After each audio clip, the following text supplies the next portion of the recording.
Welcome back to the Real Estate Excellence Podcast. Today, I want you to grab your notebook and get ready for a show like no other. Whether you're seasoned pro or just starting out in the business, this episode will have you on the edge of your seat. Join us as we delve into the world of the Orange Park, Florida's most successful real estate team.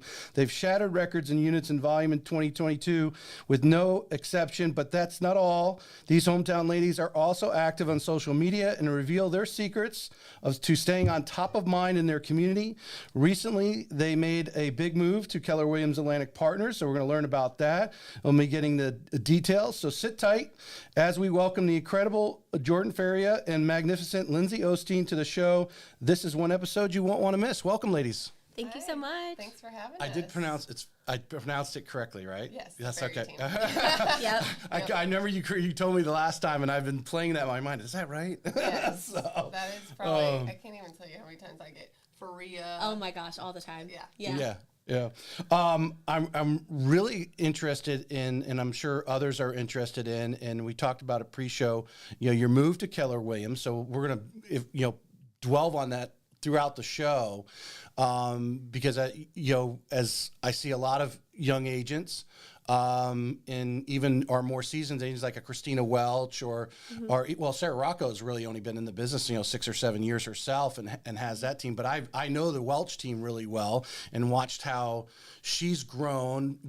Everyone has growing pains. You start to figure out, start to match yourself with the right people, the solid people around you. So obviously we want to, if we can kind of make that sort of the theme, right, because I'm sure there's a lot of agents out there that look at you guys and go, man, I wish I just had that partner that can really, I'm sure you guys vent on each other. Oh my gosh, all the time. Yeah. 5 times a day at least. Yeah.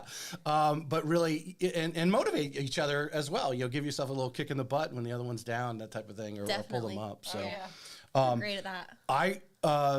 Of course, I created these questions for our February 1st originally scheduled show. So these are, I went to the artificial intelligence. I've been putting on the show with the Chat GPT and just asking it a real, in-depth, what are, questions that aren't often asked. So it's created a bunch of questions for us. So I'm really excited about that part because I think you're going to enjoy that. But I want to start off a little bit because, Lindsay, you've never been on the show before. Jordan has. Yep. So give us a quick background. You grew up in Orange Park and then did. Lead us right into when you start in real estate and join up with this lovely lady. Okay, awesome. So I've been in real estate now 3.5 years. I was in real estate for 2 months before we officially, created the team, and I was on the Féria team. So like Jordan said, we just are a great pair. And so whenever I started real estate, I didn't remember seeing Jordan in real estate. And so I started, we started at Coldwell Banker. And as soon as I got into the office, I was like, oh, hey girl. And then from there on out, it was pretty much, I was so hungry when I got into real estate. So I've been working for so long. I feel like I'm only 30, but I started working so young. Right. So as soon as I started, though, I really just showed up at Jordan's house every single day. And so if there's any new agents watching this too, I'd say if you're sitting at home, waiting for opportunity to knock, get out there and, just put yourself in positions where you can meet people. Ultimately, we're in a people business. So the more people you can meet and, let me dive into that since you just mentioned something. And Brooke Hewitt was on the show. We were asking her how she got started, and her first statement was, I just went out and shadowed somebody. Absolutely. Is that what you pretty much... Yep. So I got in the car with Jordan, 8 o'clock in the morning every day, ready to go. I didn't have anything on my schedule. I was just ready to learn and ready to just hit the pavement. So I'd listen to all her calls. She'd teach me as we went. We were in the car. All the realtors watching this know you do a lot of your business, 99% in the car. So, and I really just learned from her. And then, so 2 months of doing that, August is when I started real estate. And then come October, she, started the team. And from there, we've been inseparable. My woman soulmate. We're definitely soulmates. But, and a little more background about me. So, my mom, I'd say my very first job, you might laugh, but I was 8 years old, I was hoking under my mom's tables when she was a server at Red Lobster, and they would tip me out. You'd pick up the crackers under the tables. Yeah, and I'd roll their silverware, and I loved it. I mean, I'd leave there with like $30, and I thought I was the richest 8-year-old there was. Yeah. But from there, I had a cleaning company, and I met a lot of awesome realtors doing that too. And then, of course, bartending and serving, and just all the things. So, well, what's funny, what's interesting about a lot of things you've just served the service part of it, Yes. waiting tables, bartending, and stuff like that. Again, go back to some of the greats that CC Underwood. We'll talk about her and even Howard downstairs here at Round Table Realty. How the service industry, he feels, he even still has it on his LinkedIn.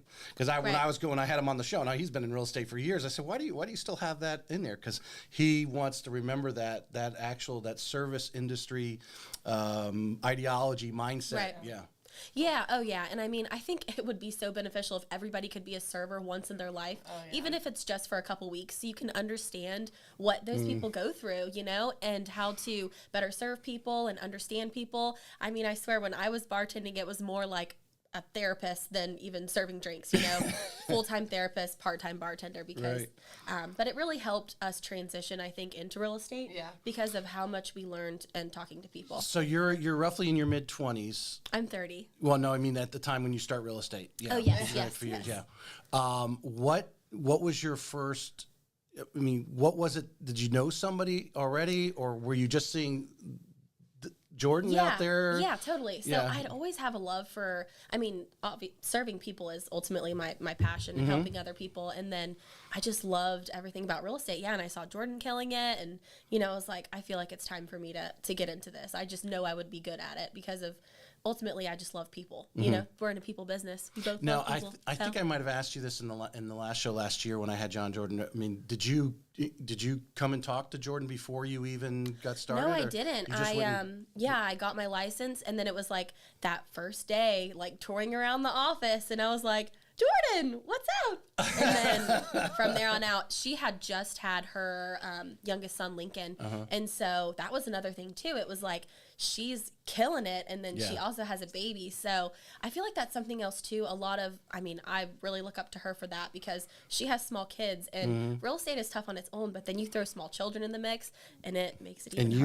And you have one now. Was about a year? I do. Yeah, she's gonna be 2 in April. 2 already. So I was looking. I was going through your social media before just to see if anything recently happened to kind of pick up a topic, and it was pictures, obviously, of you pregnant. I was looking at the dates. So I was trying to calculate that in my mind. Yeah. Oh my gosh, the year that I was pregnant and in real estate, I was working until like 2 days before I had my daughter. But I wouldn't change anything. So right. Yep. So just again, we mentioned a lot of times, and I mentioned we want to inspire new agents out there. Find someone. You got lucky right away. Yep. Jordan was already in the groove, and you guys are both young. It wasn't like she's 20 years older or anything like that. You actually had a common bond, and obviously raising a families together at the current time, and will be for the next 15 plus years, right? Or at least I'm in the house anyway. Yep. Right. Type of thing. So you guys bond. So what do you and both of you grew up in Orange Park, if I'm correct, right? What do you think, in Jordan, if you want to comment on that, because I know you've been silent over there, what do you think are some of you mentioned before the show, because we talked a little bit about some of your commonalities, some of your things that you guys just see eye to eye on in relative to the business, but even life? So Lindsay and I feel like we literally grew up with the same mindset of like, if you don't work hard for it, it's not going to come to you. You're not going to have it. So I think that is definitely our biggest thing is our like-minded personalities as far as working hard. There's never been a time where we literally have just, wanted to or expected something. And I think that's huge. Like Lindsay and I really, really, we both bartended. So I think that's another huge deal is that, we did bartend and that, there was never a guaranteed paycheck, like we went to work and there might be a huge crowd, there might not be, right? But we worked and, did our best and we gave our best customer service and that kind of thing. And that's exactly what we do in real estate. And same with our background, we're big Christians. I think that's probably what I said to myself was like, you know, this is a girl. I can tell she's driven. She knows I'm driven. She's a Christian, and she's wanting to go to this Christian concert. It was like 2 weeks of us like hanging out. And she's like, hey, do you want to go to the Hillsong United concert with me? And I was like, yes, I would love that. I would absolutely love that. So it was like those things right there kind of bonded us. And then I think it's just really, you know, she grew up with nothing. And so, and, you know, I grew up having to work hard as well. So I know what it's like to struggle. Lindsay knows what it's like to struggle. And the fact that we have that in common is just, you know. I remember a line that you said last year was because we were talking about growing the team and who you were looking for, or the mindset type of or background that you were looking for. And that was one of the things you said. You wanted someone that all the things that you just said, you know, appreciated and has actually, you know, pushed outside their comfort zone to reach higher levels, but have come from one place to rise to another. You said, and I definitely stand by that for sure. Oh, Lindsay and I both agree that if someone hasn't struggled in their life, there's real no feeling that they need to drive for it. There's no, you know, they're not going to get out there and hustle like someone that has struggled. And I don't mean this in a harsh way, but I can tell you from experience and what I've seen is that the ones that show up every day are the ones that have to show up because they don't have any other choice. Like, I don't have a choice. I'm the sole provider for my children. Yeah. So if I don't show up, there's no one else that's going to do it for me. Yeah. So. I was having a conversation with an agent yesterday, and we were talking about actually Melissa Ricks a little bit and her story, and she feels every day. We love her. Shout out, Melissa. Melissa, we love you. Her thing is we were talking about her drive and you know how she's everywhere. How does she have time to be on all these panels and all this stuff? And that she feels it like if she doesn't show up, even for that one day, so it's very hard. And I've been in that situation too. You get in this thing and you're like, well, if I don't show up and the phone's going to ring, who's going to answer it? And I've got to be there. So you obviously dismiss a lot of things in your life. Unfortunately, it's a psychological battle that we have. But that's her thing is even though she's earned it, she's probably got a nice savings account now where she can go take a vacation. She still feels, you know, whatever the word is. It can be ripped from you. Yeah. Driven. Oh, yeah. Yeah. And I would definitely attest to that. I mean, it doesn't matter how, you know, if we have 15 houses under contract, 20 houses under contract, you still have to wake up like rents do, you know? Like, you have to go out and grind. Like, that's just what you have to do. And we're in that business of, you know, having to put in the work. Right. So, ultimately, everybody that's an agent watching this knows your money is always 30 to 45 days out. So, I mean, what you're doing today matters for your future. Right. Yep.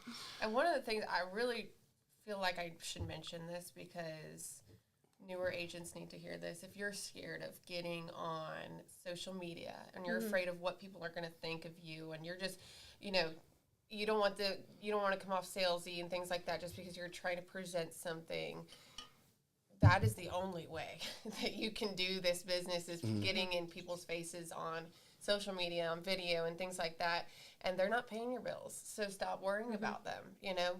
And that was a big thing that I had to put that. I had so many people, even when I was doing, especially when I was doing really well so quickly, I had people that would come up to me and be like, oh, it's the selfie queen, it's the girl that's always on the videos. And I'm like, but I'm doing pretty well, and it's because I have people coming and questioning what I'm doing, and you know, can I help them and that kind of thing. And so I really had to put those loud noises away because it was so hard. I'm like, gosh, am I like doing something wrong? I feel like I'm just trying to do what I can, do the free marketing that I can with my voice and my social media that is free access. Right. You know? Absolutely, yeah. 24/7.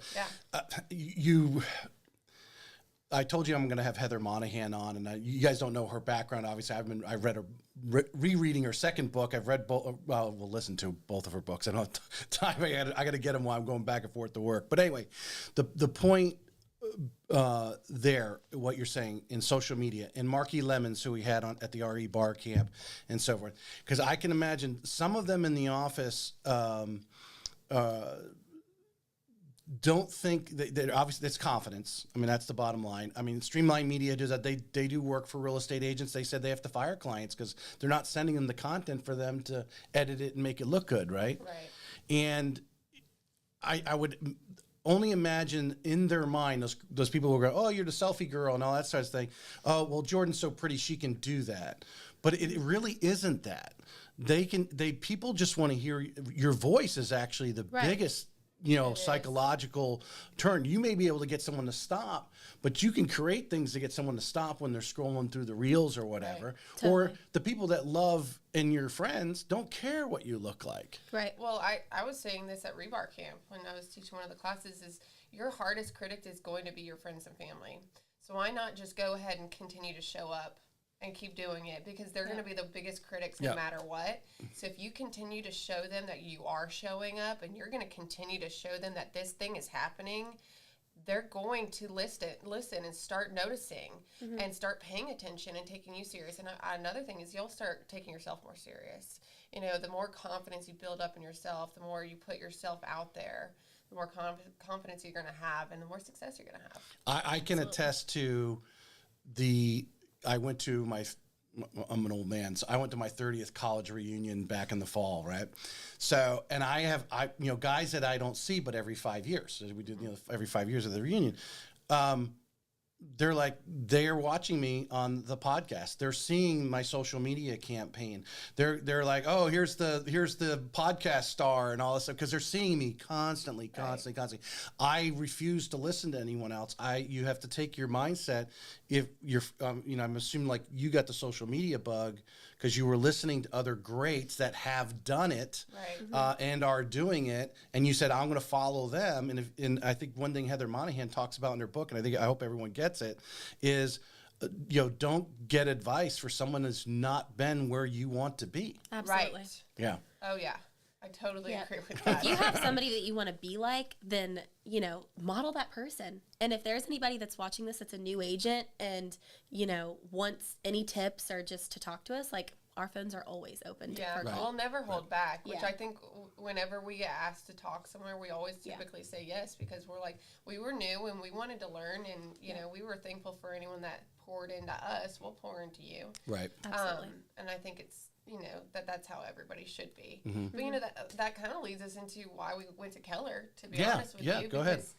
We were thinking about why we wanted to branch into a different market, and we really wanted to be in, we're Clay County girls. So we have, obviously done a ton of Clay County, but we also want to be St. Johns County. We work a lot in St. Johns County as well, but we want to branch out more and do more South Side and beaches and things like that. So our ability to be able to do that, we need to work in that environment. So there was never we would have never left Coldwell Banker if there was, the ability of being in multiple different places. But we really felt like the reason we needed to move was just so that we can start branching ourselves out and, allowing us to be in different locations. And if we're working in Southside, that's going to allow us to be centralized into all that different market out there.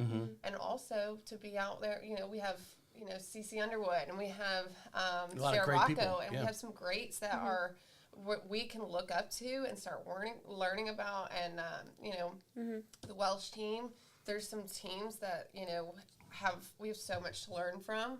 And I think that was a huge thing. And we didn't want to lose anything so the big comparison was we shopped around for a while, and Keller Williams seemed to be the closest one that could come to Coldwell Banker without us losing anything, but then also allowing us to also gain a bunch of technology as well.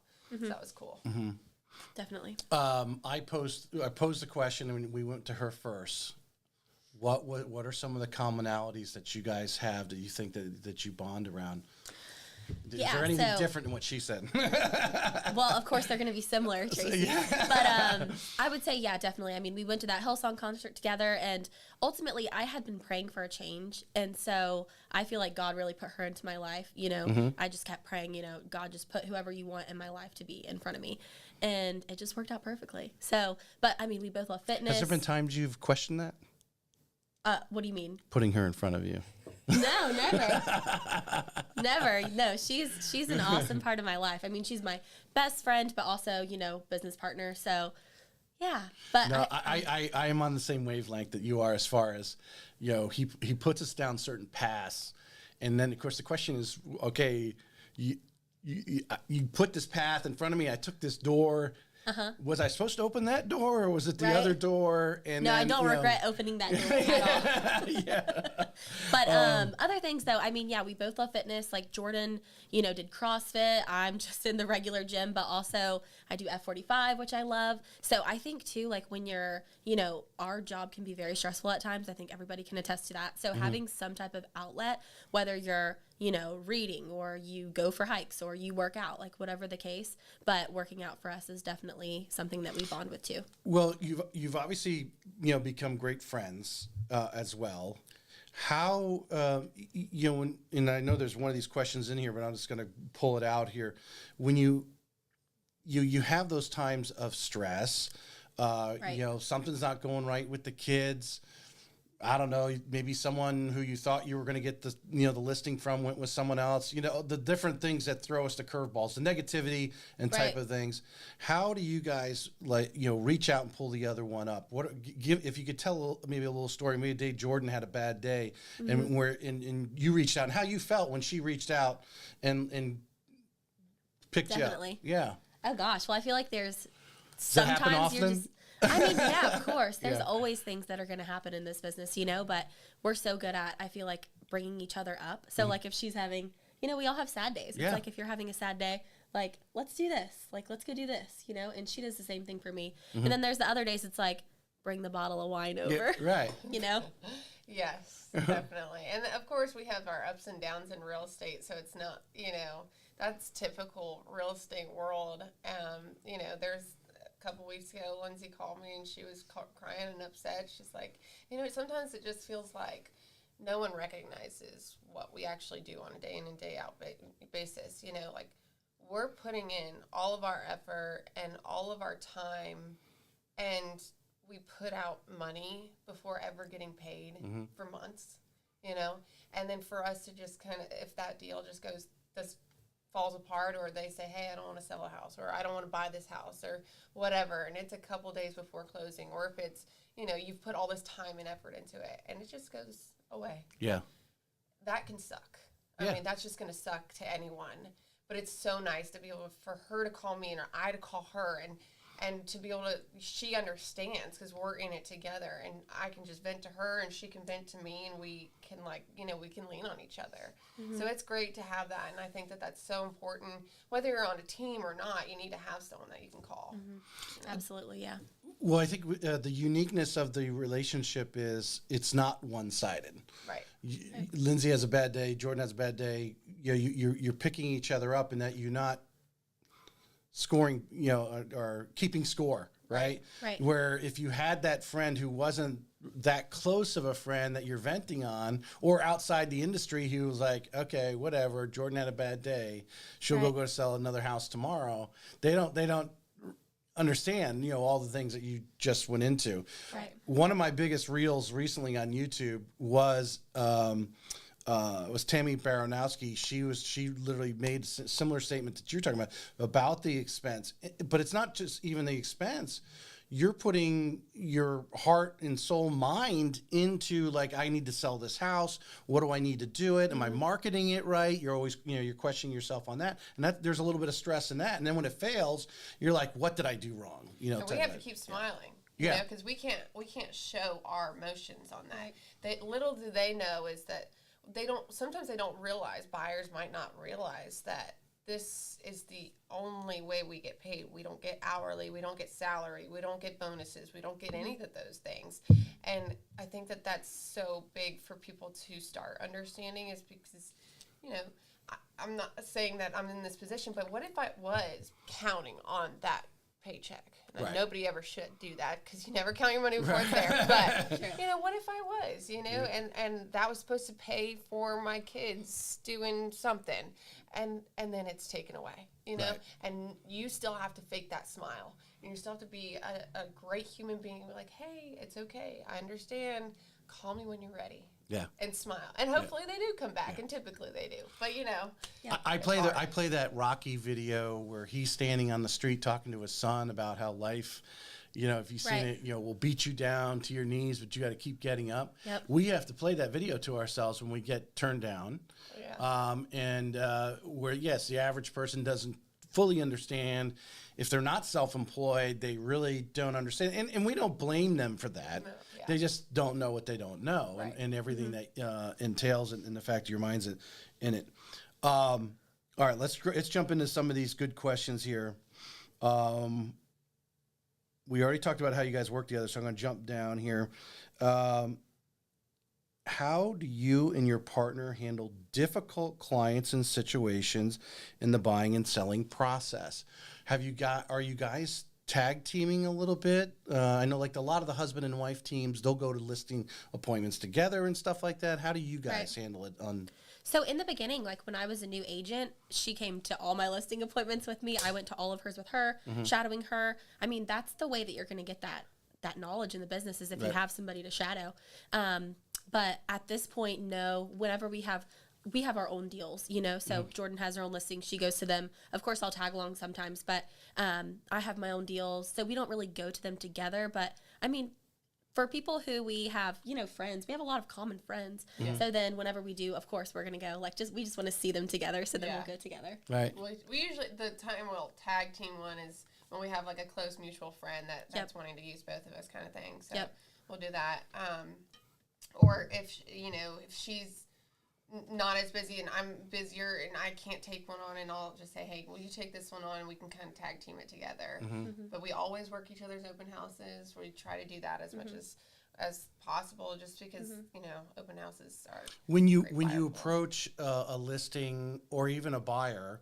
Again, just going back from my knowledge, you know, talking with other teams, do you sell them on the fact that you are, you know, two great agents together, very knowledgeable and so forth, that when one of you is unavailable for whatever reason, the other one's there, you sell that package that you're getting a team? Absolutely, yeah. Well, and too, I mean, you know, we work hard, but we want to have a life too, and we want to go on vacations and stuff. So then when Jordan's gone, you know, of course, her customers know, like, they can call me all the time. And same thing when I'm gone, like, she covers for me. So it's really nice having that, because I know some solo agents, you know, it would be hard because you want to take a trip and you need that break, that mental break, and then you don't have somebody who can cover your business. So that's something else too that's awesome about us, is we cover for each other.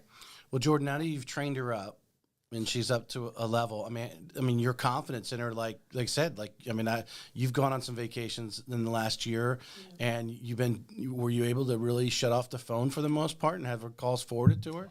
Or just knowing that when you do divert that person, say, hey, you got to call Lindsay, I'm out of town, that she's going to take care of it. Well, if you know Jordan, Jordan is so hands-on.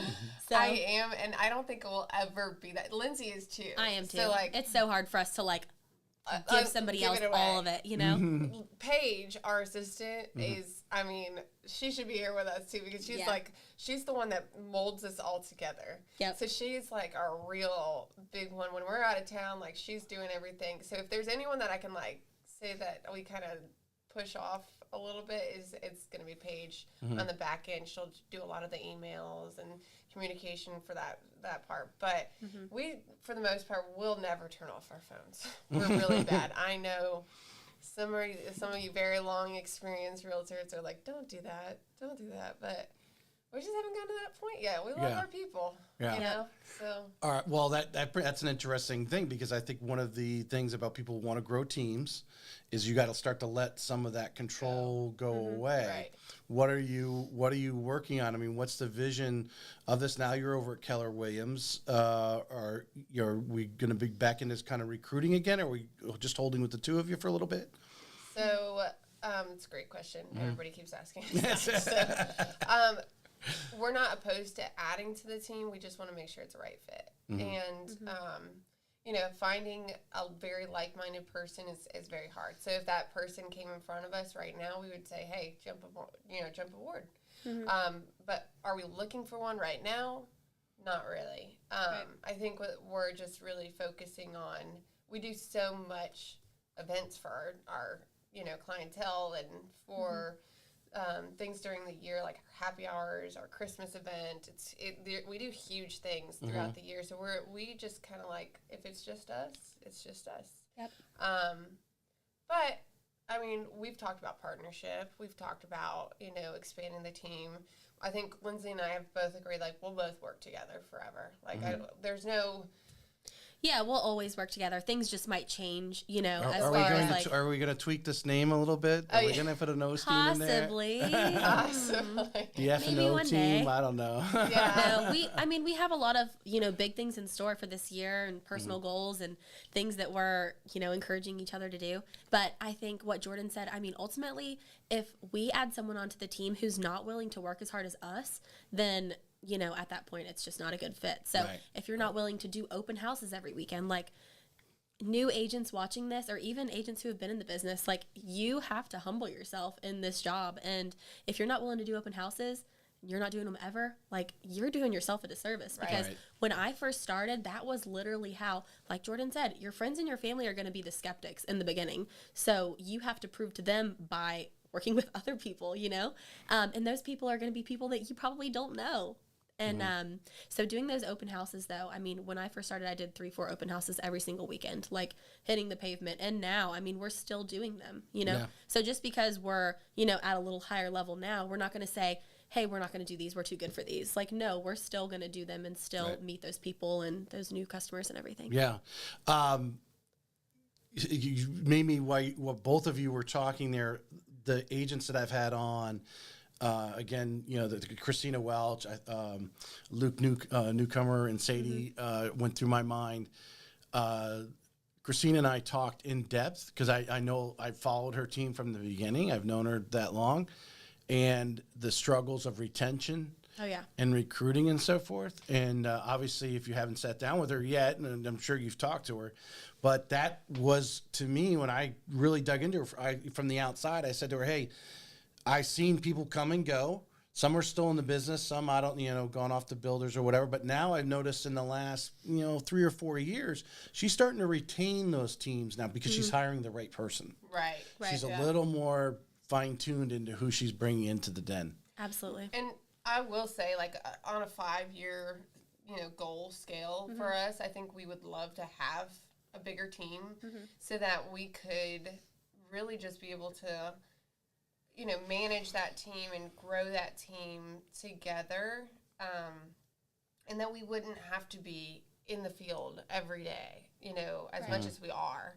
But the biggest thing right now is just we want to pour into each other. But yeah, you're so right. Yeah. If it's not a fit, it's not a fit, and you'll tell almost immediately, if it's a match or not. Well, I think, in being in management in previous life and so forth, you hire someone because you think they have potential. And when they don't execute on it, it tears a little bit of your heart. Exactly what you said. I think the people who have been with us previously, which we have nothing bad to say about them, but I think we had more potential in them than they probably even realized they were capable of. And that's kind of where things changed. Well, I think it goes back to, Jordan's statement she's been making for a while, and that's, the hungriness, right? You saw them as like, oh my God, sky's the limit. You can take this person, you have everything, you go wherever you want to go, but they don't necessarily always want to go where you not everybody has the same vision, and that's okay. If somebody doesn't want to get to here and they're really comfy here, like that's totally fine. Like people can do exactly what they want to do. That's the beautiful part about the industry. That's If you want to do it part-time and make part-time money, there's some dedication to it. But I think you're going to reach a level, which you probably maybe already at.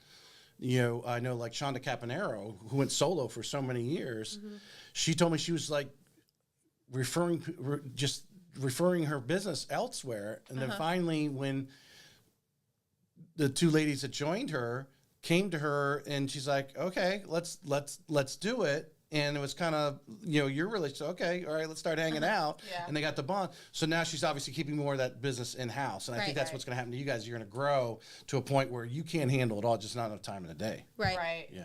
And we've been there. Yeah, we've definitely been there before. Yeah. I know Jordan's absolutely been there. Last year was a little bit crazy on, of course, everybody was crazy last year. It was just a crazy market. But we, you know, when we were in that spot in the heat of things, we were like, we really, really need some buyer's agents. We really need some extra agents, you know, just to.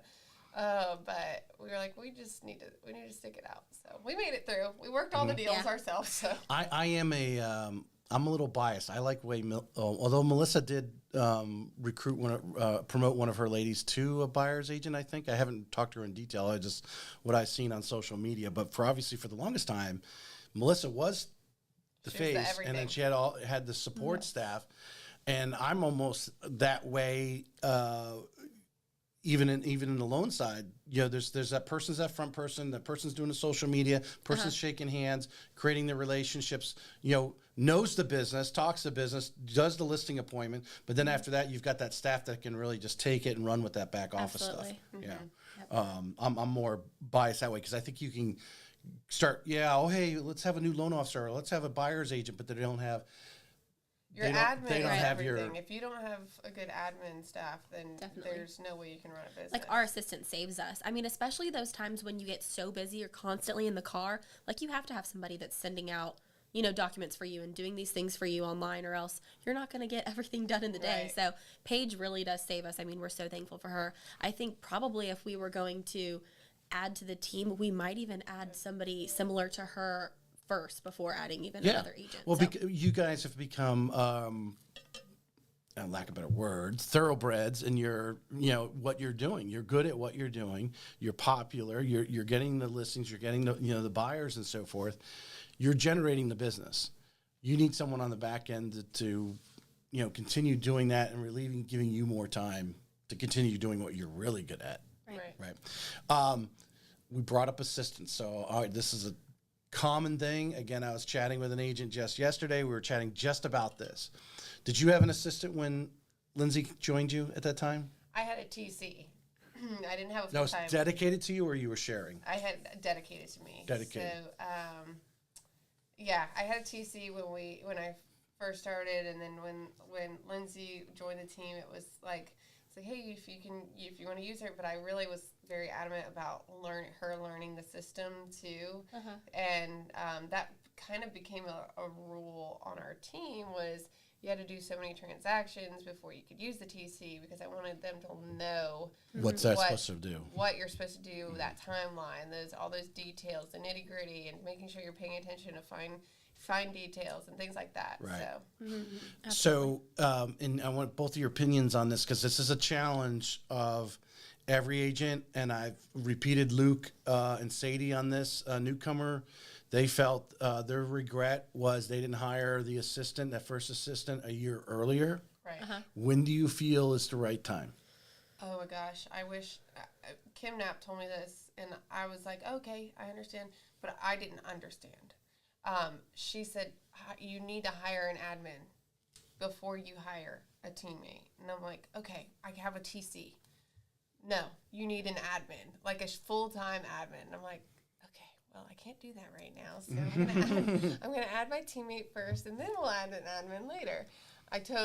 We should have listened to her, but, you live and learn. That's right. So I will say yes. Definitely hire an admin first because then they can keep us organized and things like that. There's so many things that you never even realize that you can do with an admin. And the real big thing that the reason I would recommend you do it beforehand is just so that there's time to train. Because if you're training a teammate, they're relying on you to train them. But if you're training an admin at the same time, there's no room for yourself. So you have to have already trained that admin, have them trained, them ready to go, so they can also pour into that new teammate as well. And I think that's super crucial. So it can be like a whole. So all right. So you're a solo agent right now, for example. You're growing like you were.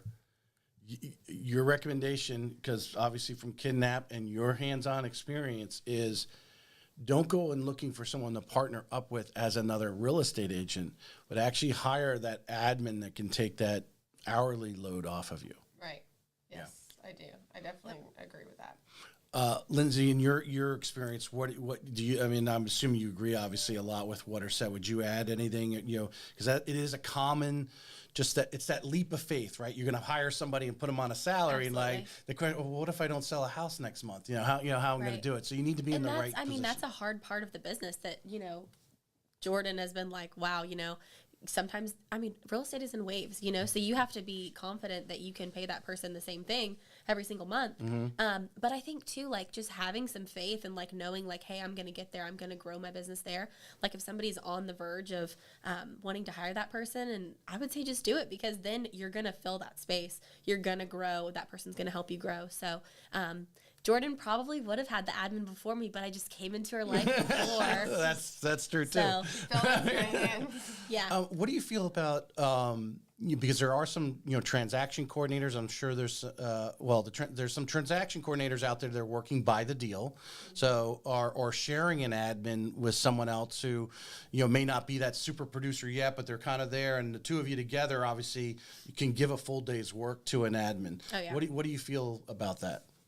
Would you recommend that to another? Like a TC versus an admin, or? Well, actually, yeah. Let's step back a minute. Define the roles for everyone. And because you might have a different thought. What's the difference between an admin and the transaction coordinator? Yeah. So transaction coordinator is just going to basically do back office things for the transaction. They're specifically working for that transaction, each and every one of those. So they're going to do your timelines. They're going to make sure that all the documents are submitted, send out for signatures, things like that. And they'll communicate throughout the timeline, check in with lenders and things like that. But for your admin, your like actual assistant, they'll go way above and beyond. If they're licensed, great, but if they're unlicensed, that's okay too. But your unlicensed assistant can do things. They'll make your flyers, your brochures for things, order your marketing materials. They'll do the same thing as that a TC does as well. They'll go into your timelines and documents and send out for signatures, things like that. But the assistants, she planned our entire Christmas party. Which looked wonderful on social media. It was A little awesome. disappointed I didn't get an invite, but it looked great. Well, Yeah. it was a really great. Yeah, If you want to be a sponsor it was a next year, lot. you can totally come. But we wanted to make our customers feel special, and we're like, how grand would this be? Yeah. And where we threw it, Yeah, so great glamorous. location. So Yeah. we just wanted to spoil our customers. But and too, like Paige helps us with social media. So Oh, yeah. she makes our flyers, like just that little stuff like that. Oh, my Like gosh. if you're an agent and you're getting busy and you don't have time to make your flyers, like you have to be the face of the job, but also the face on social media. So it's a lot of, you're wearing a lot of hats, So Right. Paige helps take that weight off of us a lot of the time. Now, are you seeing a lot of agents that are just starting to get to that stage to outsource a little bit of, because there are these virtual assistants all around the globe that are very good at creating these things, or I know John Richardson, he uses an outsource. He shoots his reel and then he sends it out, and they sends it back all fancied up and subtitles and all that stuff, and it looks great. To outsource a lot of those things, maybe initially, if they're a little afraid of putting that person on the salary on the Sure. payroll. Yeah. Sure. I know. John Brooks was the one that told us about the virtual assistants. Oh yeah, too. and then They- our Yeah. Austin Gray Home Inspections, they outsource too. So if that works for you in your business, do it. Like that's I think that would be a good baby step before hiring like a full-time admin assistant and stuff. It's cheaper that way. Yeah. For sure. Well, what I've noticed a couple things in the last especially when ChatGPT came out, and I started asking everyone, hey, do you know about ChatGPT? And it is still fairly new. It was really much the end of November or something when it launched, but the amount of YouTube videos are on there that are showing you these basic things. There are YouTube videos on these virtual assistants. You go on Fiverr, and they got all these people that do all these different things, and if you shop through them, or say, hey, do this one project for you. It's not like you're spending all this money, and you can fire them if you don't like it. Right. Right. And a lot of them will have unlimited redos or whatever. They want to please you because wherever they're at in the world, they like sitting there and doing that type of Right. stuff, and they get pretty good at it after. I think that's super cool. Yeah. We haven't looked into like I wish AI. we've wanted to definitely look into that a little bit more, and we haven't yet. But after Rebar Camp, like, the AI stuff is definitely more intriguing. It's our bar camp. Just Did I just say Rebar Camp? Yeah. I did not. Did I say it? yeah. Oh my gosh. I know, I feel like Kidnap's it's gonna kill me. Drill into our head. Dang it. It's R.E. Bar. Dang it. I know. I'm so sad I didn't think get to go to that. I didn't say that earlier, did I? I don't think so. Might have. That's the first time I caught it. I Oh my God. That's a good reel right there. Yep. Oopsies. I had early, it was November of 21, and probably my first 30 episodes. I was kind of Amy Ransdell. She is a top agent in Atlanta. She actually has a side company where she explained it to me a little bit, but that was her thing. And she has a total virtual assistant. Oh. So that person's keeping her calendar and everything else, all the different things that she's going on. And I think a lot of these, the more and more you listen to the podcast, a lot of these top people are really leveraging that thing. Because again, you don't like them, they're not on your payroll. You don't have to worry about health insurance and all this stuff. They're totally subcontractor, and they're only as good as their last deal. So they're there to please you. Can you discuss unique strategies and techniques you and your partner use to stand out in a competitive market? I'm going to just turn that a little bit because it's a great question, but obviously we've had some market changes just in the 12 months. Oh, yeah. Obviously we started to see as the fall came along, December, a lot of new construction. So everyone got the little bump in December because the builders were pumping their stuff out. But now as we start going in, what are some things you're doing a little differently now? I don't know what's marketing or social, just your attitude, how you present your offer even, Right. because it's a little different. What are you guys doing differently now? Right. Do you want to answer that? So you can go first. Well, I will say, so the last year, every agent knows listings were selling super hot, a day. Yeah. You have 10 offers. So things are not like that now. So, but one thing that we did, even because I remember specifically getting this question, people saying, well, you could save some money on the listing pictures and, the video and stuff because we're loyal to our photographers and our videographers. But ultimately, that's your brand that you're building. So if you are skimping out on that, you were doing camera phone pics, you can change still. It's okay. You can change the game. But, staying consistent with that, I think really helped us. So people can see, like, hey, they never changed. They still always had great, marketing, photography, all the things. But, of course, before we were like, you want to be a listing agent. You want to get the listings. So now in the market we're in, of course, being more buyer heavy is a good thing. But listings are gold right now, and especially over in Clay County, in my opinion, because the price point is a little more edible. Right. It is. St. John's, for the most part, is gotten a little pricey. It has. Yeah. Yeah. Definitely has. Yeah, it definitely has, and taxes went up majorly in Clay County too. So that was a big change for our county that we've seen just here recently since the tax bill came out in November, and so we've seen a big change in that also with the interest rate. So it's like a kind of a double whammy over in Clay. But one thing that I will tell you that has worked with us as far as like setting us apart from other people is we try to put ourselves out there as much as possible through our stories and not so much feeding everything on like our main page. We try to be real and post our family pictures, things like that on our main page. And then on our stories, we use that to our advantage. So we do market updates and things like that. And that seems, we have people that will they'll write us and be like, oh my gosh, okay, wait, can you expand on this? Can you tell me about this? I heard this about this, and can you talk to me about, but we've been going to builders, and we've been, doing videos there and things like that, and that's been huge.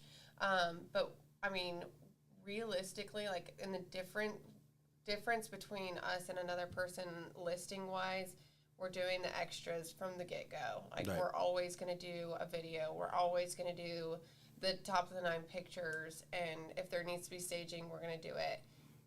Decluttering things and things like that. But Well, wouldn't you? So that you bring up an interesting. You give me this thought. Because you've been so consistent with the social media and constantly pouring out there, that now people are looking at you going, oh, well, if I push my house, I know Jordan's going to do this social media on it, where another agent may or may not, because you don't know, they're not consistent enough to convince that seller that they're going to be doing those little things. And those little things may not have sold the house, Right. but the perception is that it did. Right.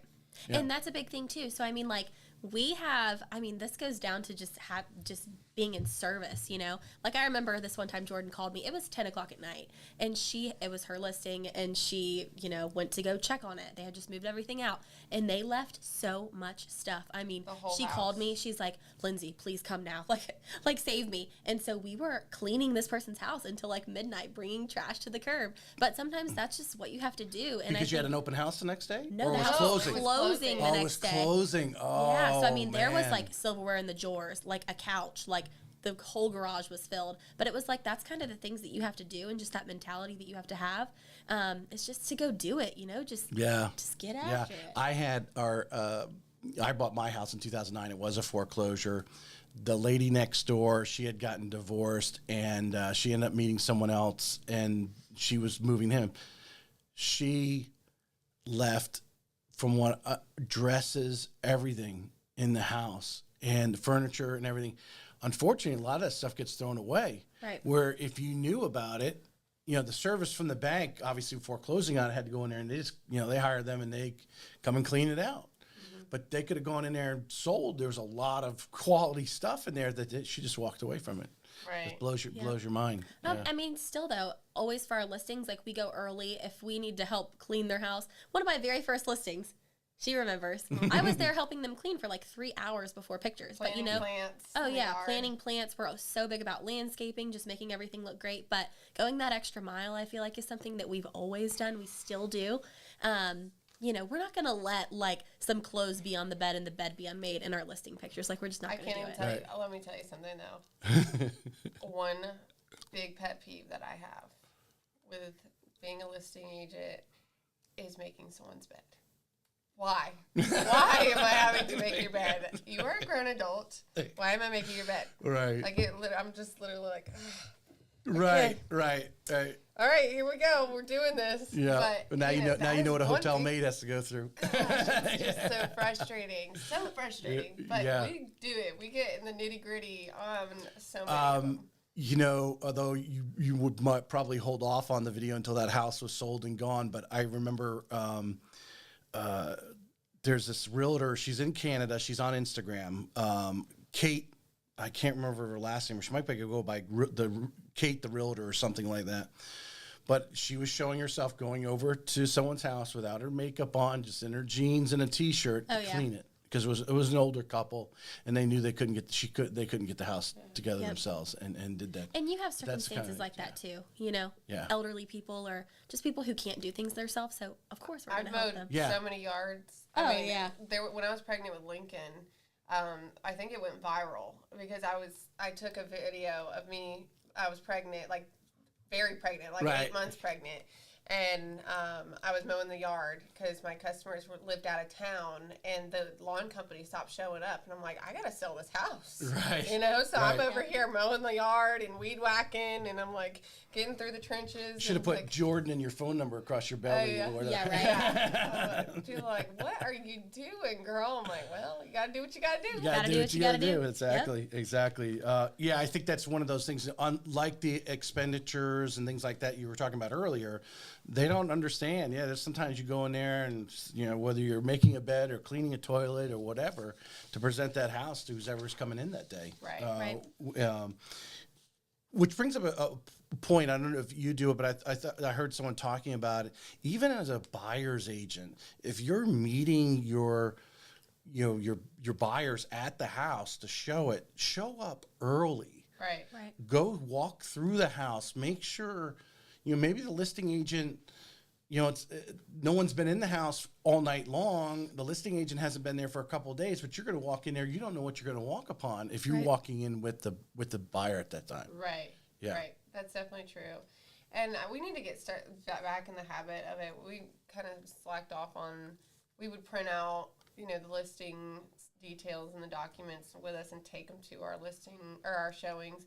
But then it became so much because we were going one house to another house to another house to another house. But we need to get back into that. That's one of the things we should start working on is, and there's always work in progress with everything. So. All right. This question here, I like this question because we talked about earlier. I'm going to lead up to Heather Monahan. I'm going to have on the show on the 15th. And the things, the women empowerment. And I truly enjoy hearing you guys' stories. I remember, Jordan, you telling me, you were living paycheck to paycheck when you got into real estate and where you're at now at such a young age. And I like this question here. Can you share any strategies or techniques for building a strong network of clients and referral sources as a woman in the industry? So you guys already were, raised in Orange Park, so you already have that. But as women, how do you feel at least for asking from a man, do you market differently? Well, I market. You can market to a certain person. So I was actually talking this about at RE Bar Camp, if you want to market to, when I started, I was young, so I knew that my clientele was probably going to be my age group, right? Mm-hmm. So I started learning everything about first-time home buyer programs and grants and anything that I could about USDA loans and things like that. So I just started learning those and spitting them off like wildfire. Mm-hmm. And I think that was huge because the words that would come out of my mouth, people understood. And it wasn't. And you looked like an authority. Right. And I wasn't over speaking things. I was on their level. And so when we were on the same level, I think that I was able to bring it around.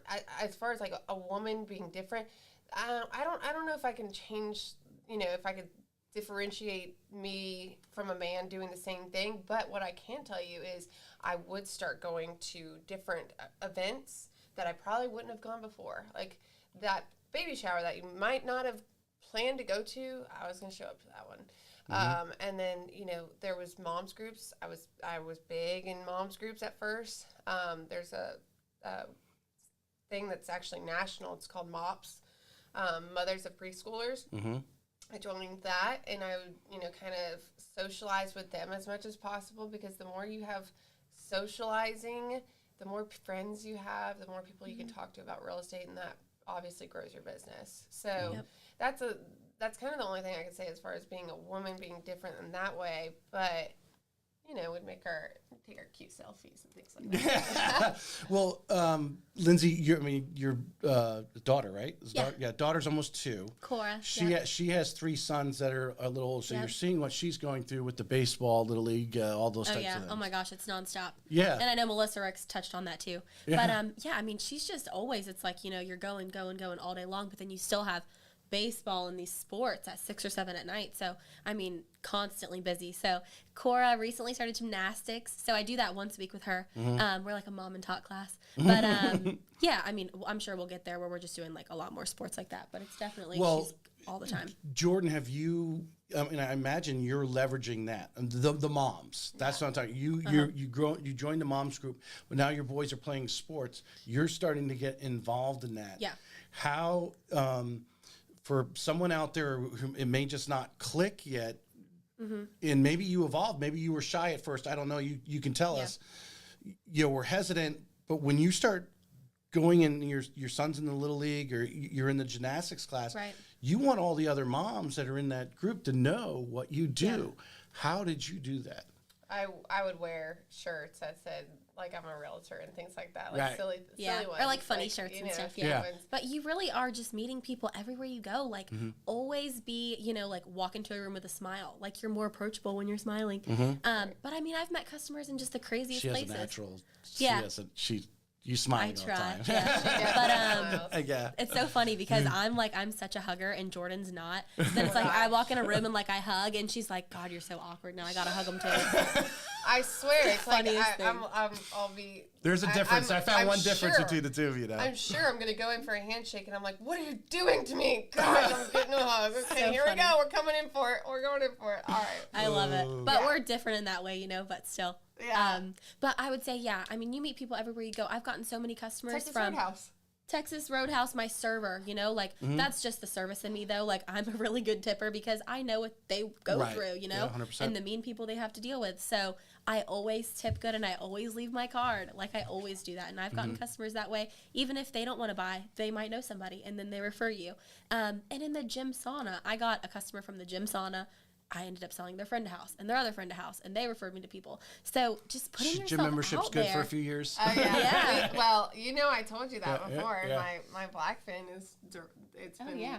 huge. Blackfin CrossFit is like that was my feeder. Being in that gym environment, talking to people. They knew what I did. I want to touch on the hugging thing, because that is a thing.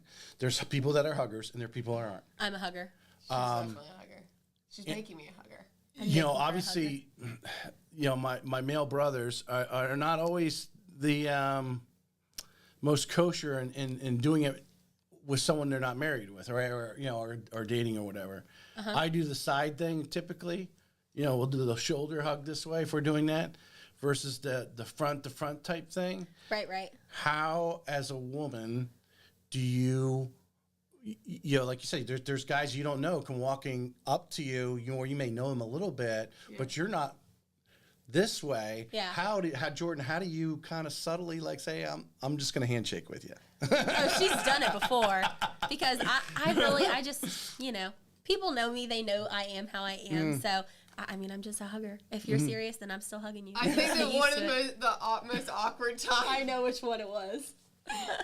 She went in for a hug, and there was like a hand in the middle of her. He was going for the handshake. Oh my It's not like I'm a hugger. It's okay. I'm like, oh my God, you're so embarrassing. What are you doing? I can't. Oh man. There is a question in here, and I'm trying to think, it might be in the other series of questions, but you got, now there's three of you, right? There's your husband and your daughter.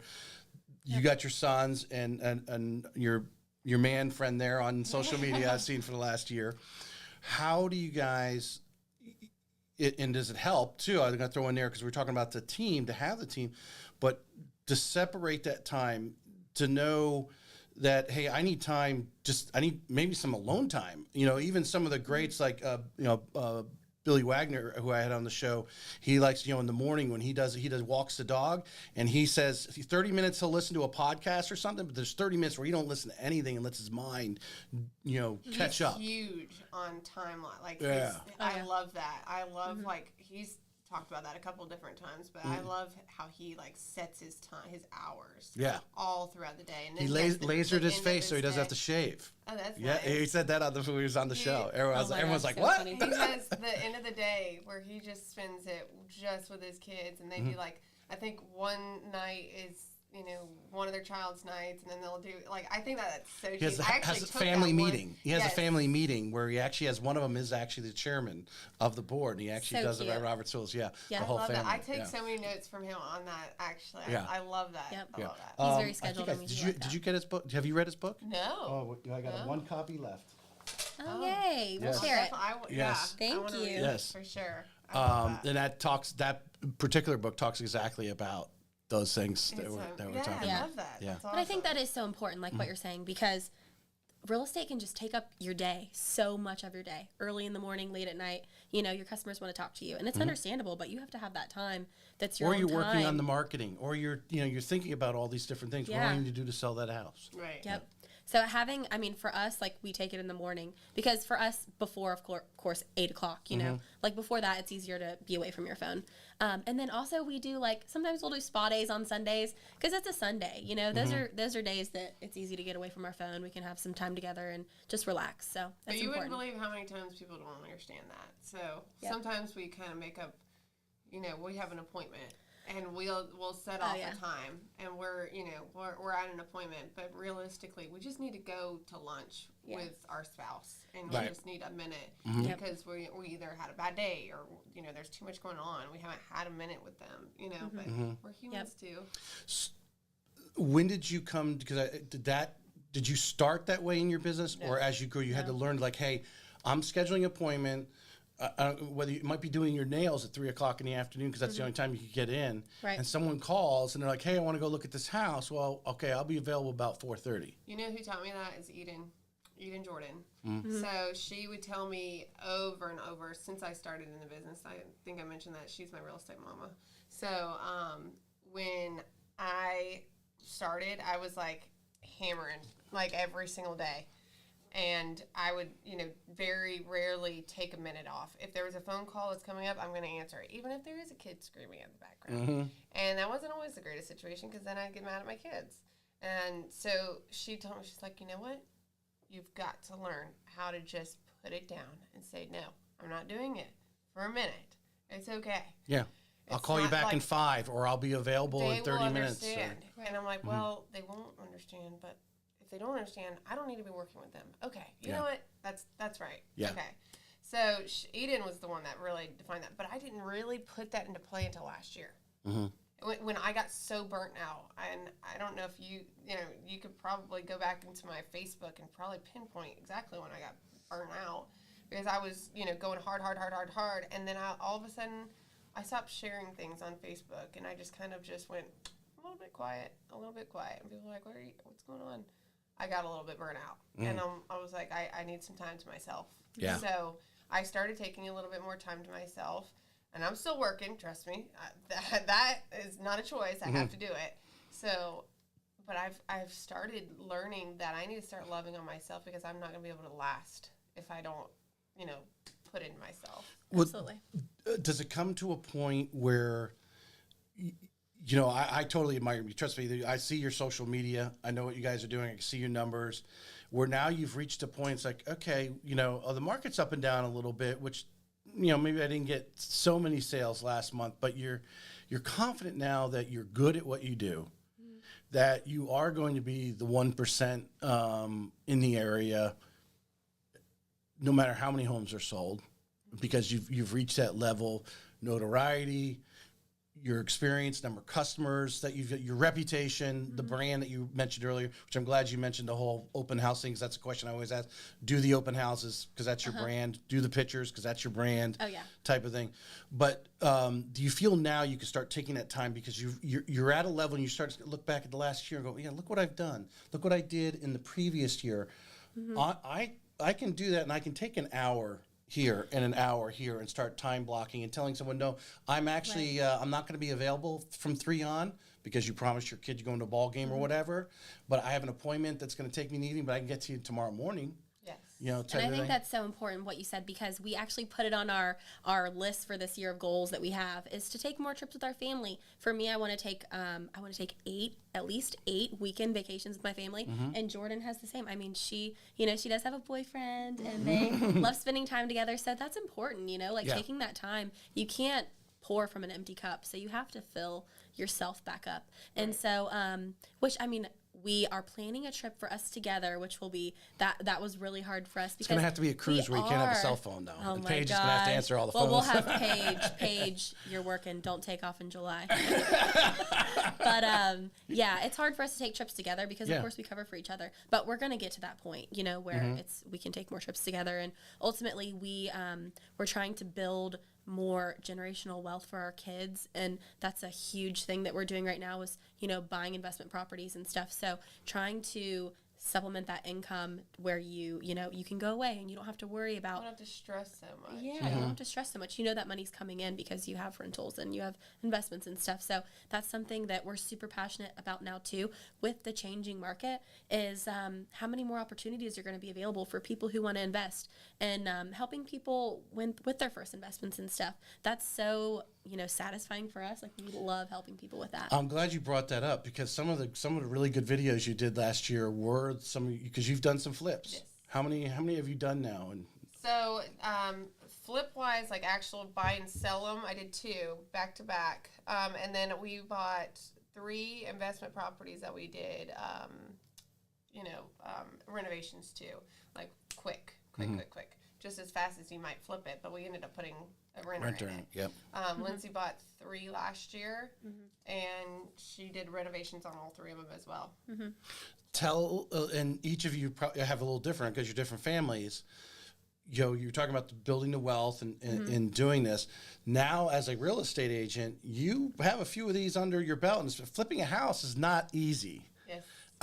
And especially, and if you have a story where you dug into something and found out, oh, wow, I got to fix this. This is something I did not see when I looked, or the inspector saw when they inspected the house. Those are always great stories. But as a real estate agent, the fact that you've done it yourself now, and then when someone approaches you, which we do get, I get a lot of calls as a lender. I'm sure you get where people want to do it. They've never done it before. And now how do you feel in your confidence level in actually taking that customer and actually walking them through? Yeah. So, I mean, I tell everybody this market right now is a little uneasy, that I wouldn't really risk. I really wouldn't be diving into flips right now. And that's just me telling you from the heart, just because we don't have a crystal ball. Last year was a little bit different. Things were selling like that. So they weren't sitting. So, but what I can tell you is when you are ready and that market is at the perfect heat, that I would say have everything lined up prior to you even closing on the property. Absolutely. So everything to a T. So get your quotes, every single one of them, including your, kitchen renovations, the tile, the flooring, all of that stuff. Get it all lined up and have them know you are starting on this date and I need it done by this date. And I actually heard this in the book. What book was it? The Burr Method.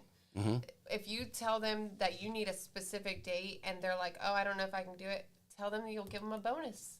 Hey, I'll give you a $500 bonus if you can get it done by this date, because it's going to make me more money.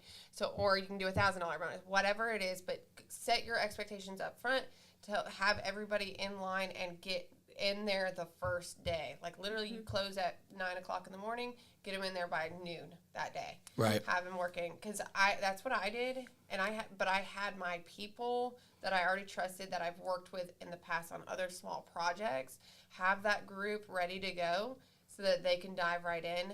And there's no changing the plans as you go, because there's going to be things that pop up. Don't go too expensive, because you're really going to have to worry about those things that are behind the walls and things like that. So that's what I can. We got to leave a little buffer. Is there, in the book, I mean, did they talk about, especially when you're trying to look at, is this property worth it? Am I going to make enough profit on the other end to make it worthwhile? How much you build in for that unexpected? So, yes, there is. I can't remember. I have that in my notes somewhere. But what I do recommend is, because there's 2 different ways to do when you do flips. You can finance it. Most of the people if they're going to do something like that, they usually do the hard money loan. You can buy it cash, that kind of thing. But making sure that you understand that there is a margin that you have, a margin of error in there that you do have to account for. I will tell you my numbers for one of them. There was about a $10,000 error that I didn't really expect, but I was like, okay. That was in that margin that I was like, okay, we'll be okay with this, because I was really accounting for something in that line. I was really expecting 10 to 15,000 in that error zone. So, and that goes house to house on how extreme the makeover is. Like if it's a total gut, you really need to be expecting for a big one. Right. That there's something that's going to come up there. It's a guarantee. Right. And then the smaller ones that are just kind of a facelift, those you don't have to have a big error, margin for error. And she's so quick with hers. I mean, like from when she closes, she's just like, pounding the pavement with it 2 weeks. With the last one that I did, we were done start to finish in 3 weeks. I would have a videographer on your next one. I mean, really go through, because I mean, what you just said right there. I mean, there's so many people that want to do that. On the next one, really from your planning stages and talking about how you're building in that, okay, and these are the different contractors I need, Right. and the discussions you have with them. I think putting that in a video would just Yeah. be We definitely should awesome. next time. Yeah. Yeah, for sure. And I wish I did it on the last one because it was really cool. That one was a complete gut. Like we ripped out the kitchen. It was donezo. So Right. it was really fun. But And is it good to have a dad who's a little Oh, handy? my dad is super handy. My dad's my right hand man. Yep. Yeah. My dad's super I joke handy about too. him being on payroll. I'm like, Dad, I just need to have you on payroll for all my handyman jobs because he's my Right. guy that if something goes wrong with the rentals. I'm like, hey, Dad, can you go get it? He's like, yeah, I'm coming. Yep. So Lindsay, same question back to you. So now you've bought some investment properties and so forth. So now when a customer calls you, and is talking about the area, how do you feel? How do you approach it differently than you did say 2 years ago when you hadn't bought an investment? For sure. Well, I think you just have that confidence now because you've done it, And just like I have one of my customers, he closed recently, and it was so fun working with them. So they bought their first property with me, and then they lived in it for a little over a year, and then they cashed out, refinanced it, basically did the BRRRR method, bought a duplex, and they're planning to live in one side and rent out the other. So they went from having no rentals to boom, having 2 rentals. Cool. So, but having that experience, done it myself, so that I can coach them on, hey, this is what you could rent it for. This is how you do it. This is what needs to happen with it. All of the things. Just building that confidence so that you can, explain that to people. And I asked that question because I think a lot of agents get nervous when someone says, "Oh, I want to be an investor." I was talking to Missy Ballistra, if I pronounced her last name correctly, from Fernandina.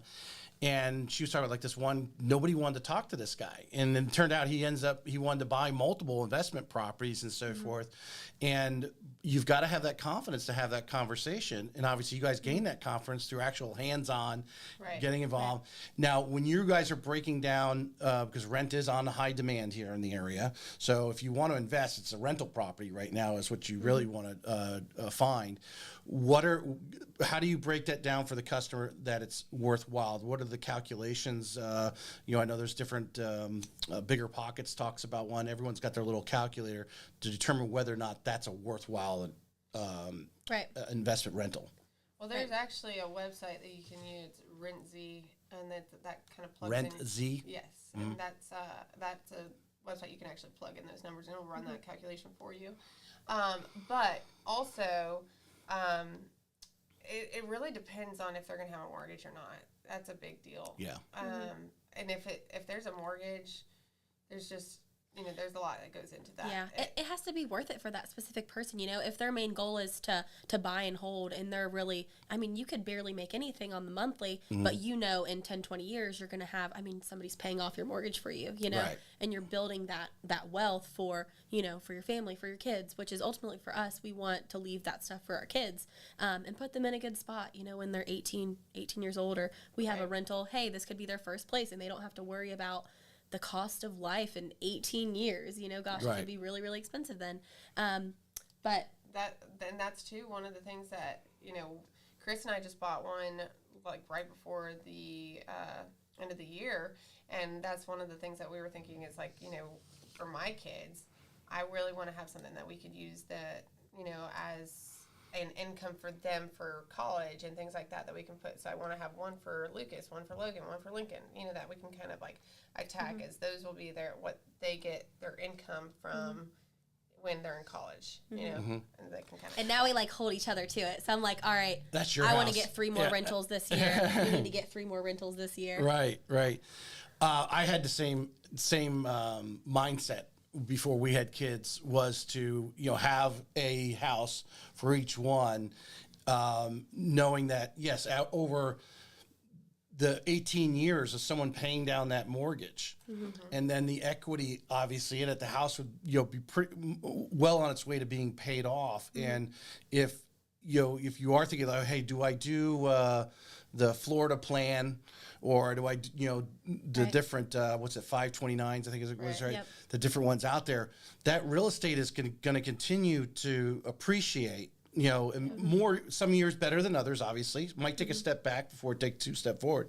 But over that 18 years or so, someone paying down that mortgage for you, so to go into the investment properties, and I can just feel my listeners and someone listening to this right now saying, well, you got to go and fix the toilet and everything else like that. How do you guys handle it with your investment properties? So I think that people are in the wrong mindset when they think that way, you know, or I mean, they're just like, hey, well, yeah, but then you're going to have to do maintenance. It's like, these are such minimal things though, for thinking about the cash value you're going to have. I mean, if you say you put 20% down on a $200,000 property, okay, you're putting $40,000 down plus closing costs. I mean, but that property in 10 years the mortgage is going to be paid down. It's going to be worth probably triple that, if not quadruple. So, I mean, I think you're just looking at the wrong things. You have to have the mindset of the long game, you know, and that's where we are right now, which of course flips are the short term, which I don't think flips are a bad thing right now. I think you just have to be very careful with your margins.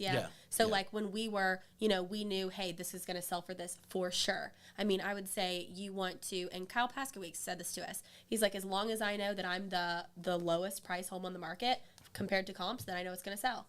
So if you're looking at that, but also moving quickly, like Jordan said, because, you know, things are changing so quick. I mean, when we're trying to price a new listing, we're calling those houses that are pending, hey, do you mind sharing with us what you're under contract for? Because things are changing so quickly.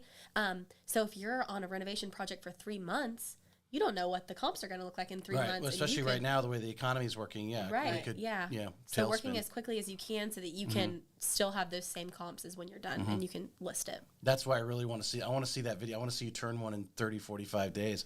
Oh yeah. Because I think you know a lot of people like they get the hard, they can get the hard money, and if you faster you pay the hard money back, the less you have to pay back. Right.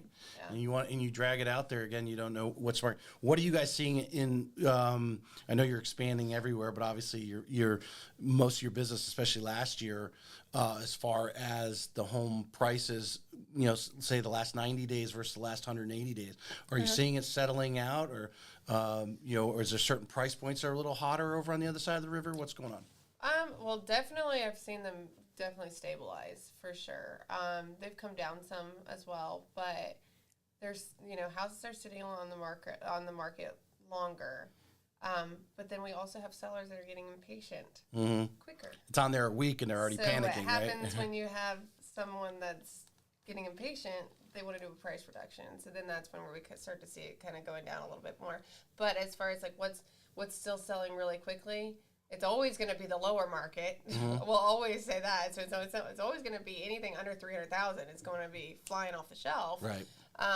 But honestly, we've seen anything that's waterfront that's been moving pretty quickly because there's there's not a lot out there. What else do you think? I mean, there was a listing Jordan had. It was like 700,000 and sold like the first day, you know, and everybody's like, the market's slowing down, but it's some of those price points. Yeah. Would you credit that to that house being priced correctly? Correct. Yes. And that's a thing too, that, you know, if a seller's looking at, oh, my neighbor sold their house for this last month, but it's like, okay, we're already in a different market than last month. And, you know, their house has really nice kitchen and yours doesn't. Like, you know, sorry, you have to kind of say that to them in a nice way. Yeah. And I mean, it's just going to be a little while for people to adjust. And I think that we're definitely seeing the buyers adjust to the rates. So that's cool. Because we're seeing more buyers enter into the market back again. And I think everybody can say that. I'm sure you're getting more mortgage applications every single day. So more buyers in the market means the market's going to start moving a little bit better again. But I will tell you, I don't think that these prices are going to go high anymore. I think that it's going to stable for a little while. We're going to be calm for a little while. Yeah. I'm gonna finish up, and then I'm gonna let you guys, if you guys want to add anything, because we've been going a while. I'm really excited to see what's going to happen. Obviously, when that new bridge goes across there, you guys live over there, right? What is the talk? What are you seeing going on in planned communities and so forth? Good question. That are going to be coming up really over the next 5 years or 10. Oh, yeah. So we had a meeting with a lot of the higher-up officials in our county. So Clay County Sheriff, the commissioners, the property appraiser. So Green Cove, which is where we both live. So fun fact, we live like less than 5 minutes from each other, like 4 minutes and 45 seconds. But true. Not at all wild In in the my same house. floor If you plan. don't stop at the stop Exactly. Oh, sign. yeah. Same floor plan. Our house is the exact same too. I forgot to mention that part. But yeah, so Green Cove, where we live, is going to be booming in the next 20 years. I mean, it's going to be seeing massive growth. So then, of course, once that bridge is done, you know, that's going to help transport those people so much easier. But definitely, if you're thinking of you want to move into a place that's on the up and coming, Green Cove is definitely where it's at. Yeah, they said crazy numbers that will. Now, are we going to? I think it's going to go all the way down to Palatka. Oh, yeah. Personally, Yes. Yeah. It actually, it's already happening. It's already going. Palatka's probably Yeah, it the is. steal right now. Yeah. Oh, yeah. To go in there and buy land or whatever. I assume are you finding a lot of customers calling you about buying land? Land, yes, Yes. but not in Palatka. I haven't seen that yet. Right. The More so further Green Cove. Green Cove, yeah. Yeah, when the bridge goes in, then That's that'll gonna be definitely happening for sure. But there's so much development. So much development in Green Cove. Yeah. It's crazy. and I think from what I understand too, and you've probably been in those meetings. From what I understand, there's land obviously has been bought and been held on for years because they're waiting for this to happen. Right. And then when obviously they can sell it for a more prime price if they just wait until that bridge is about ready and people are actually going, I can go out there and it's only another 10 more minutes because of the highway. Right. Yep. That's going to be huge because right now Green Cove is kind of tucked away further back. But once that bridge It's is a in, treasure. it Green is. Cove is a treasure. It's a little chill. It is, yeah. No, the Arnolds, Jim Arnold's the city attorney, and he has his office, and then his wife is at Magnolia Point Exit Realty there, and they're friends of mine, and they were kind of telling me the history of it. And then I have events at the Elks Lodge all the time in Green Cove Springs yeah? because Jim was a member there, so he got me to be a member there, and it's really great to have my alumni events there because it's on the water, great location, Oh, yeah. and everything that you pay, obviously, all the proceeds go to whatever charity that they're putting in. So I'm over there a lot, and I saw the theater being redone. And when you guys had the event there, I was like, "Oh, that's just a great location." Oh, it was great. Yeah. And we've already booked our Next year, we've decided on it to go back there again. We haven't booked it officially yet, but we have the date and everything. We just need to give them a call. Yep. But we're Yeah. gonna go back there again. Yeah. Because we had so much fun. Yeah. So much And they're fun. so accommodating. The owners who own the Clay Theater, I mean, they're just amazing people. So we love it there. It's and I also, from what I understand, you guys experience it, especially Jordan, because your boys are in school. The Clay County schools are stepping up. We all talk about St. John's all the time, but Clay County ain't that far behind. Clay County is is- super close. Yeah. Yeah. So they just added a new school, Springs Park Elementary. So that's going to be opening up in August 2023, which is right around the corner from both of us. So that's cool. My kids will technically be zoned to go there, which is really neat. There's they have a new charter school going in. There's tons that's happening as far as growth and development there. And then there's also, we have how many Teachers of the Year awards in our county? It's crazy. Yeah, So they really are doing a great You job. mentioned earlier taxes went up and made me think St. John's is under the bind. Obviously, they opened two high schools in the last two school years. Right. And they got all these other schools that are planned. I forget. Someone told me how many there are. There's numerous ones. And I could just see Clay County right now. They're raising the taxes now because they know of the infrastructure that's coming that they're going to need to put in. Right, Yep.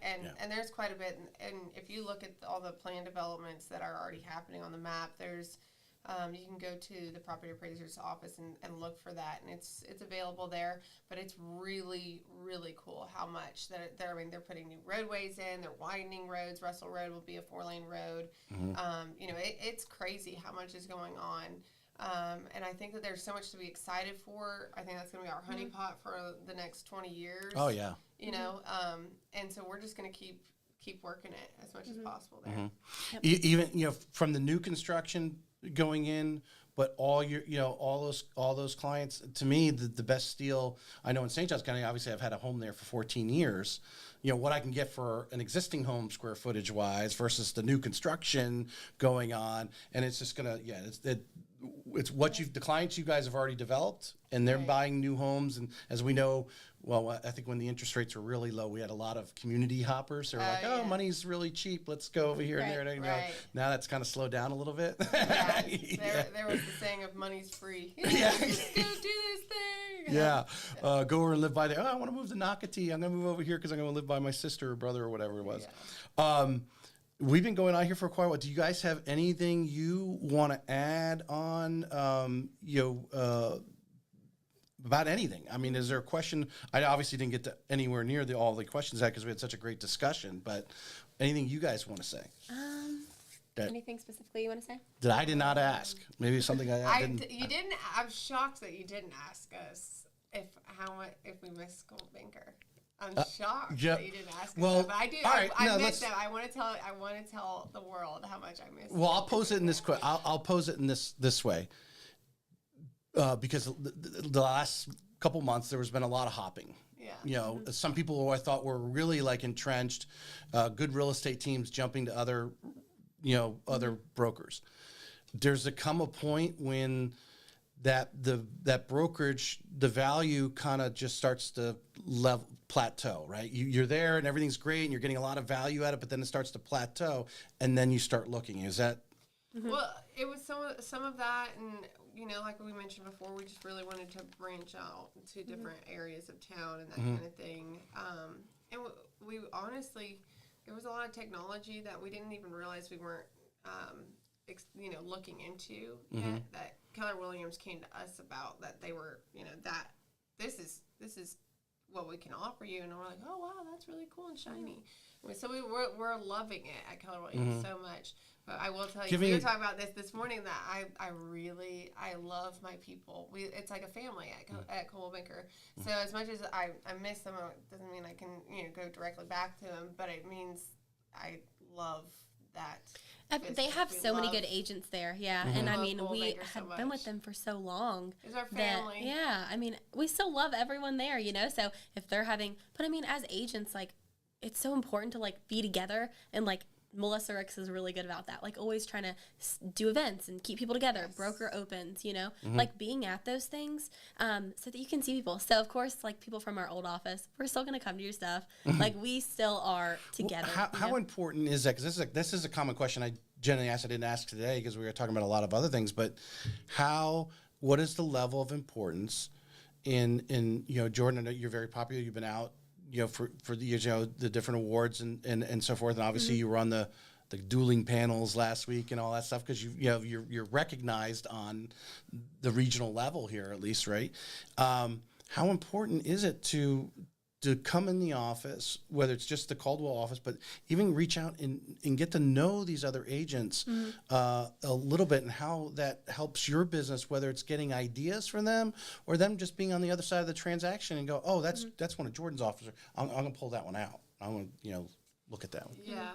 I mean, I think it's definitely important to be in the office as much as possible. Like, you got to be in the office so that people can see you, talk to you, just like you're saying, like, you want people to know you, so I would hope that if someone did pull out an offer and they were like, oh, it's Jordan's, offer, I would hope that they would know, like, okay, this transaction is going to go smooth because I've worked with them in the past, or I've seen them in the office, and we've talked before and that kind of thing. So I think that's super important. No matter what brokerage you're with, you got to keep your good reputation the whole time. And I asked that question because I think there is a good group of agents that maybe they go with one of these, whether it's Florida Homes or EXP. They don't really do the office thing, although some of the EXP groups have kind of created their own little office to create this atmosphere, because they realize you can't be a hermit, and you have to interact with others in the industry, whether it's just trading ideas or just creating relationships to like-minded people. Like you said, you guys are like-minded, is why you have this energy going with you. Right? And some people are okay not going into an office. For us, like, we feed off of each other, So, like, me and her getting in the office together and having our assistant there, like, that's really important. So, of course, we have home offices and we work from there the majority of the time. But I think getting out there and, like, being together, that camaraderie that you have is so important. Yeah.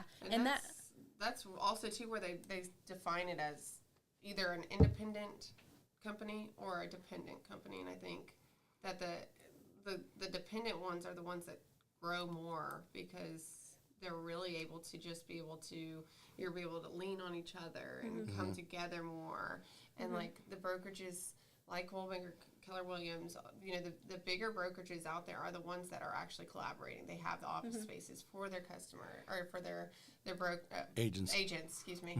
And then, the Florida homes and things like that. It's just like that in and out, independent kind of person, personality, which works for everybody, And what's unique about it is you get this, you have someone maybe come from a different career. I'm thinking, stereotypical, maybe he was an executive or had a high level management position. I'm using it, I'm sure there's females too, but they're like, they have a lot of independency about them, but they realize you are only as good as the amount of people that know you. Right. And the more you're interacting with these agents, obviously the social media, I think, is a greatest example of when you're collaborating with someone else and you're taking a picture, a selfie with somebody at RE Bar Camp, or maybe a lender's putting on a training and you're doing the selfie. You're at Landmark, right? And they're taking the pictures. Now you've entered into their circle. Right. Now they go, oh yeah, that's Lindsay and Jordan. Even though you were taking the picture with Melissa Ricks, all of Melissa Ricks people now know you. Right. That type of thing. And of course, we know this business. Unfortunately, a lot of people don't last very long. So you've entered into other circles, and you become more of the perception of the expert. This person's around. They're about. I think that's one of the things why Melissa does what she does.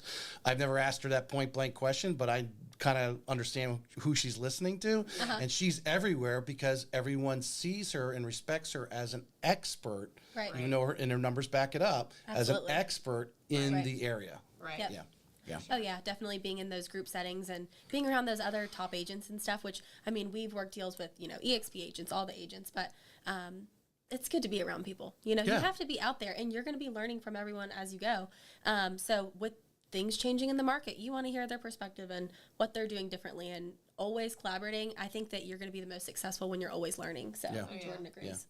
Yeah. I think the people going in and out of this industry, one of the greatest compliments would be someone who is with some other brokerage, has a friend over in Orange Park and wants to sell their house. They're going to say, "Oh, you need to go use Jordan and Lindsay because."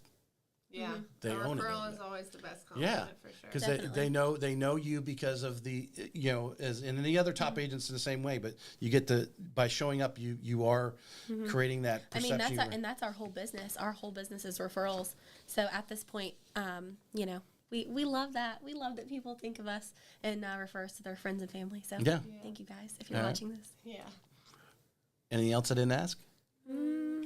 I'd say if you're a new agent watching this, doesn't matter how many times you failed, get back up. They can knock you down, but they can't knock you out. Yes. If you know, you know. Yeah, I love it. Say that one more time right into your iPad over here. Yeah. They can knock you down, but they can't knock you out. Get back up. Excellent. It doesn't matter what podcast you listen to. As a matter of fact, I was listening to Heather Monahan's book. She said that herself. And that was one thing. She felt she was knocked down to it, but she kept getting up. She talked about how 14 times the publisher turned down her book, and it was the 15th time. And if she had quit any time before that, it made all the difference. And you just got to keep getting up. But I think the greatest success is that you two matched up. Any agent listening to this can match up with someone great or shadow someone's great. That's kind of the new theme. I'm starting to hear shadow. Several people have said it. Shadow those top agents when you get in, and you guys may agree or disagree. If you're a new agent, just taking your test today, and you're getting out, find somebody, if you haven't already, that you can go and shadow for the next 2 or 3 weeks and hang out with and see how they're running the business. Some top agent in the field. And Melissa Ricks is the one who said it at one of the last meetings we were at. She's like, it doesn't matter who reaches out to me. They want to get coffee. I'm always going to get coffee with them. And we're the same. If you reach out to us, you're new, you want to know what we're doing, what secrets we have. We don't have a lot of secrets, really, just hard work and, staying consistent. But definitely, we're always here. So if you ever want to ask us anything, we're here.